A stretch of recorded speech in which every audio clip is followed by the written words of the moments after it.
Bună ziua, dragii mei, și bine v-am regăsit! În acest episod vreau să vă arăt cum arată răsadurile noastre de roșii.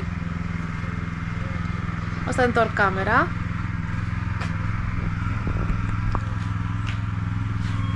Nu am apucat să mai fac material video atunci când am făcut răpicarea lor. Ele sunt răpicate de aproximativ 3 săptămâni. Așa arată. Sunt viguroase, nu sunt alungite. Principala cauză care duce la alungirea răsadurilor este lumina insuficientă. Noi le acordăm suficientă lumină în mica noastră seră.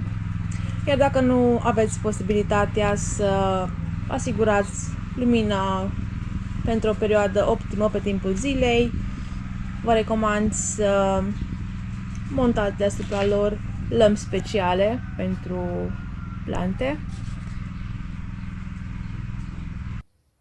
Lămpile speciale puteți să le poziționați și pe părțile laterale, astfel încât fiecare parte a plantelor să fie iluminate. Aceste surse de iluminat trebuie să le porniți atât dimineața cât și seara pentru a putea asigura lumină timp de aproximativ 16 ore pe zi. Temperatura este un alt factor ce poate duce la alungirea răsadurilor. O temperatură mai mare pe timpul nopții decât pe timpul zilei duce inevitabil la alungirea răsadurilor. Pentru o dezvoltare optimă, răsadurile de roșii au nevoie pe timpul nopții de temperaturi cuprinse între 16 și 20 de grade Celsius, iar pe timpul zilei temperatura să fie cuprinsă între 22 și 26 de grade Celsius. Alți doi factori care stau la baza alungirii răsadurilor sunt udarea abundentă și suprafertilizarea. Răsadurile trebuie udate cu moderație. Trebuie udate numai atunci când substratul de la suprafață este complet uscat.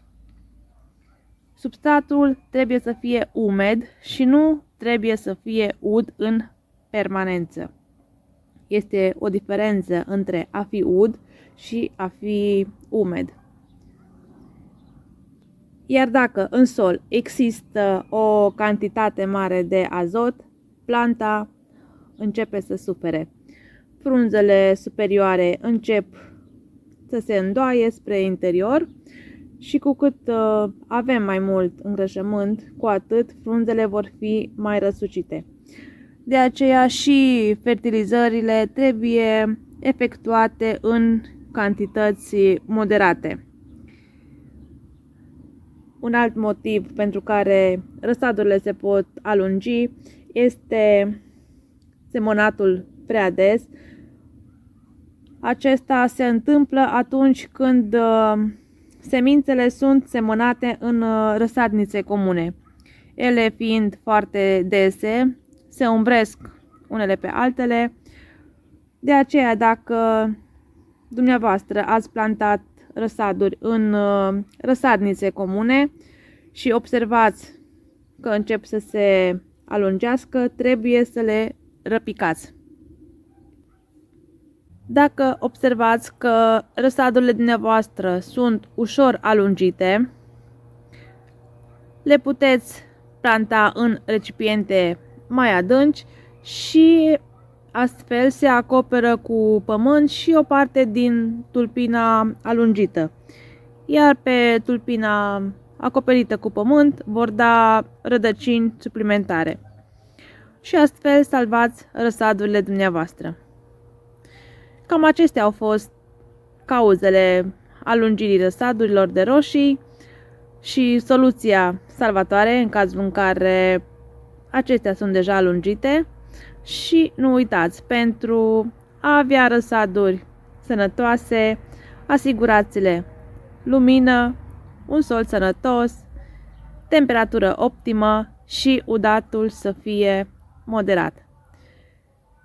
Iar până data viitoare, vă doresc spor în toate și numai bine. La revedere!